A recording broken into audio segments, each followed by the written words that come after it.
Chiefs Kingdom, first and foremost, I wanted to wish everybody a happy Thanksgiving. And also, I just wanted to say that I am so grateful for each and every single one of you for supporting this channel each and every single day. We're only like 500 subscribers away from 10,000, which is a ridiculous number. And I just wanted to say thank you guys, because without you, none of this would be possible. But let's get into the main video topic of this video. We're going to talk about DJ Humphries. The Chiefs signed veteran left tackle DJ Humphries about a week ago, and we just got his introductory press conference. He spoke to the media yesterday, and guys, I'm going to try something new. I've never done this on, the channel. I'm going to play nearly the entire 10-minute interview because it was electric. I mean, from start to finish, DJ Humphries had me, fired up about what he's going to do in a Chiefs uniform. He talked about his injury. He talked about battling back from that adversity. He talked about his role in the Chiefs offense. He talked about his family. He talked about, his goals and how his son wanted him to play for Patrick Mahomes and block for the Chiefs offensive line and go out there and win a Super Bowl. So he gave a fantastic 10-minute interview, and I'm going to play about 8 or 9 minutes of that right now. Playing, man. I'm warm now. DJ, what have just the last 11 months been like for you? Man, it's been interesting. It's been how do you say, like you find out stuff about yourself when you go through stuff like that. Like, I knew I was a tough guy already, but like having to go through those things and getting those, man, you had such a great career, man. What a run. Like, those texts was like really trying for me, and it was like, damn. People just assuming it's over because I'm hurt. You know what I mean? So that was probably the toughest part. Being injured and going through the injury and stuff, that was, it's football. Everybody gets hurt at some point, and you bounce back and you go through it.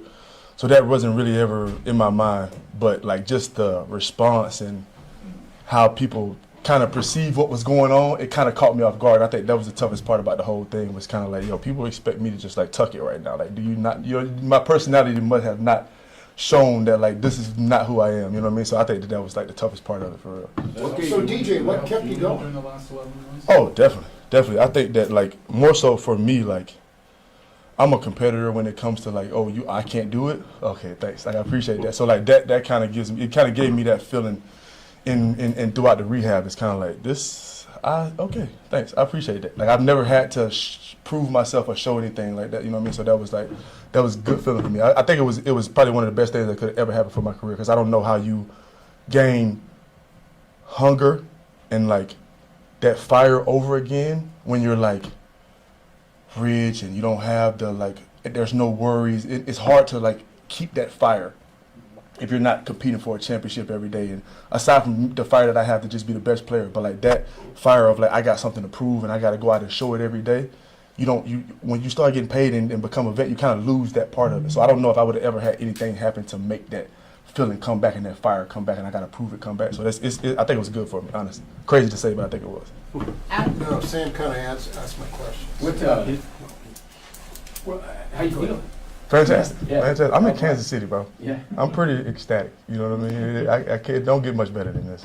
What's it been like getting welcome to the group and kind of finding your way through the offense right now? It's been dope. It's been really like kind of surprising how like welcoming and accepting and like everyone is. I play offensive line, so we have a theory that like no one knows who we are. You know what I mean? So it's like when you come in the building, they're like, "Oh, OG, what's good?" Like, they talk to me, I'm like, "Oh, what's up? What's up? I'm like, appreciate you." Like, everybody's excited for me to be here, and that's a really good feeling. Like, coming from some place, you've been in one place for so long, and then you go to a new place and you're getting welcomed with open arms by all pro players. You know what I mean? It's not like you're getting welcomed with open arms by a bunch of slappers. It's like, yo, we need you. Like, please come and save us. It's like you're getting all pro guys' arms stretched out. Like, oh my God, we're so happy that you're here. And it's like, yo, this is a great feeling.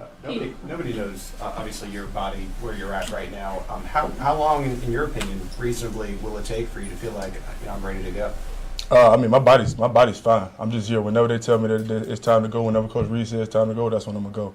But my body's fine. Could that be as early as Friday or next week? Or I promise. If I had a crystal ball, I'd give it to you. I'd tell you. But I don't. Whenever he tell me to go time, I'm jumping off the shelf.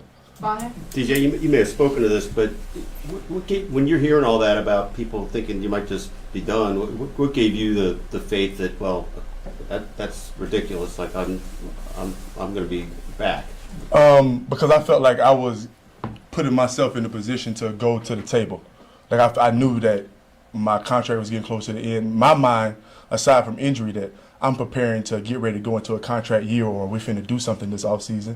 So then you get hurt and then you get released, and then the automatic response is like, oh, great year. So it's like my minds were two polar opposites of what the response that I was getting from people. I'm thinking that I'm still who I think I am, I know I am, and I'm finna get ready to get paid, and all this is finna go down, and then I get hurt, and it's like the world is like, hey, good job, man. Go hang out with your kids, coach soccer, do something like that. And it's like, nah, that's not, you clearly don't know me, who I am. And can you just tell us a little bit about the process of coming to the Chiefs? How it unfolded, and what makes you so excited to be here? It's probably obvious, but Honestly, I'm gonna be honest with you. When I first got released, I told my kids, and I told my kids like, "Yo, Dad's gonna get fired. Like, I'm not gonna be on the Cardinals anymore." Like, just to kind of, I didn't even know how to explain it to them. Just kind of give them a heads up before they went to school, and their friends are telling them, because my son didn't even know the magnitude about like football and all that stuff. And he goes to school and he finds out what's going on like that, you know. So I wanted to give him a heads up, and my son Dash, immediate, no better eyelash, didn't care about me getting released. I really want you to go to Kansas City so you can play with Patrick Mahomes and you can probably win a Super Bowl. And I was like, yeah, son, thank you. Like, it was no, like, he didn't have a care about, like, what's going on. His automatic mind was like, you should go to the Chiefs. And I was like, from then on, the whole thing, everybody would say something here and there, and I was like, my son said that's where I'm going, so I don't know, man. We'll see how it goes. So fast forward now, here we are, and I've been calling him every day, like, man, you a trip, boy. You spoke it, boy. We're gonna go last three here. Matt, Nate, and how old is he? He's 8. Yep. I have 8. My 8-year-old Dash, my 6-year-old Nova, my 15-month-old boy Day, and then my 2-month-old daughter Nelly. Yeah, I got a goof troop, man. Matt. Hey DJ, what's your sense of your role here? I mean, was your expectation to come in and start? Is it just to simply compete, Football player? That's it. I got full faith in the fact that this organization knows what to do with football players and knows where to put them and put them in the roles that they need to be. All I got to do is go out there on the field and be the best version of myself every day. And Andy Reid and Coach Nagy and Coach Hitt gonna make sure I'm in the right spot where I'm supposed to be at and when I'm supposed to be there. So it ain't even that ain't even part of my job. I just go out there and block the end until they tell me it's time to go. So that's why I think that's my role. Play football, block the end. The Chiefs have a couple of young tackles too, as well, in Kingsley and Wanye. Mm-hmm. Do you feel like there's a sense of leadership and mentorship that you can provide to those guys? I don't know about like if I sense it, but it's just when I'm around young players, that's the role of football. That's how I was brought along with my older vets that took a liking to me. Is everything that I know on that football field, somebody showed me. None of us woke up in the O-line, woke up knowing how to take a pass set or block the end or do it. None of us woke up knowing how to do that stuff. So everything that we've learned is somebody gave it to us. So it's my responsibility to make sure I pass it. I can't let you do something that I know the solution to and keep watching you do it. And just keep letting you not know what's going on. That's not how I was brought up in football. That's not how my OGs did me in ball. They always put me to the side and showed me the game. So that's what I'm here for. I'm here to pass the game on and make sure I leave it better than I found it. Last two, Nate and then Nick. DJ, I guess I have 2 questions really quick. Did you have any conversation with DeAndre about his experience with Kansas City before you joined? And then secondly, what is it when you initially know you're going to play with Patrick Mahomes? Just what goes through your mind? Me and Hop definitely talked a couple times, and I had to tell him in the middle of it, like, hey, bro, you don't have to sell me on this thing, bro. Like, I don't need a sales pitch on the Kansas City Chiefs, bro. He was trying, though. He was trying to, yeah. He was trying to tell me, like, because he knew what the situation was, that I was talking to other teams and stuff like that. So he was trying to, like, give me a real sense from a player perspective what it was like here. And I had to stop him in the middle of it, like, yo, bro, like, you ain't got to sell me, bud.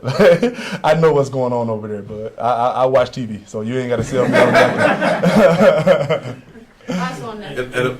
Well, your just initial thoughts about having the opportunity to play with Patrick. Me and my wife laughed about it. It's been a while since I've been in a situation where I didn't set the standard for the room or the building or what's going on. So being able to be around guys like Travis and Chris and Kelsey and Creed, all them dudes, it's like the level of expectation is already high when I came in the building. So I don't have to set a standard, or I just got to make sure I'm with the guys. I can't be down here because everybody's already up here. So I think that's my favorite part about it. That's the first thing I thought about. It's like, we're about to be. It's time to pull out the best version of ball, the best time of football right now, because this is limelight. Last one, Nick. Did you play with Juwan in college? I missed him by a year. Okay. So my rookie year was his freshman year. Okay. Yep. And DJ, Yeah. for you, when you're waiting to get medically cleared and everything, how do you approach trying to be able to stay in condition and get in condition from a football perspective? Man, honestly, I got to give a shout out to my guys at AMGD Sports. Those dudes, man. I mean, from Doug to Brian to CJ to Josh to my man K2, my boy, the PT that really did. We did everything together from day one of me getting released. I mean, those dudes never allowed me to like sink or be down on myself or anything like that. And they really got me through this thing, and they made sure that I kept my standard the whole time, even when I was not feeling good and all that stuff. They made sure that I lived up to who they thought I was every time, even until I got myself there mentally, and then we took it to the next level. So it was good. I got tougher. Yeah, I got tougher. That hands down was the best interview that I've seen from a player in years. I mean, it does not get any better than that. Seeing the excitement and the energy that DJ Humphries brought to the podium, it was refreshing, because how many athletes do you see get up there on a daily basis and just give the same boring answers? Yeah, I'm super excited to be here. We're going to have to go out there and win. That's not what DJ Humphries gave you. He gave you heartfelt answers from a guy that kind of got a second chance in the NFL. Now, he was going to get signed to some team, but he views this as an opportunity to come in and help a team win a Super Bowl. And he mentioned that, he doesn't have to be the culture setter, that there's already a culture built in Kansas City, and all he has to do is come in and fit the level of production of a Patrick Mahomes and a Travis Kelce. But he also mentioned that he is not coming into this job with the mindset that this is the starting job. He is coming in here saying, I'm doing whatever I can to help this Chiefs team win. And we all know he's going to be the starter. Let's not act like Wanya Morris is going to beat him out. But to have that mentality, to have that attitude, to put the team first, I don't know how anybody could watch that interview and not be so fired up about what we're going to see from DJ Humphries on the field. I think this guy is going to inject so much energy into this locker room, it's going to provide a spark. And this is the kind of guy that you want in your locker room. Someone that has the perspective of playing on a really bad football team. Someone who overcame a really bad ACL injury and has a second chance at being a starter in the NFL. That kind of perspective, that kind of leadership is something that a young rookie left tackle in Kingsley Suamataia, he can benefit from that. Even Wanya Morris can benefit from that. And I'm just so excited to see what DJ Humphries can bring to the left tackle position. But man, if he plays like he interviews, he's going to be all pro. Because that was the best interview that I've seen from an introductory press conference maybe ever. I mean, it was electric. And I don't normally play full interviews on this channel. I usually just give you clips. That was the entire interview because I thought from the beginning to the end, it was just pure gold. It was pure gold, and I am super excited to see what DJ Humphries does as the left tackle of this team as they try to three-peat. So Chiefs Kingdom, let me know what you guys think down in the comments below. What did you think of DJ Humphries' introductory press conference? Did you like it? How do you guys feel? Are you guys as pumped up as I am? Because guys, I'm about ready to run through a brick wall. Chiefs Kingdom, that is all I have for this video. If you guys enjoyed it, hit that like button and subscribe for more of the best Chiefs content on YouTube. I have been pushing stuff out each and every single day. It doesn't matter if it's a holiday, I'm going to post something to this channel. And the best thing you guys can do to support me is by hitting the like button on this video and subscribing for more daily Chiefs coverage. Until next time, guys, thank you for watching this video. And as always, go Chiefs.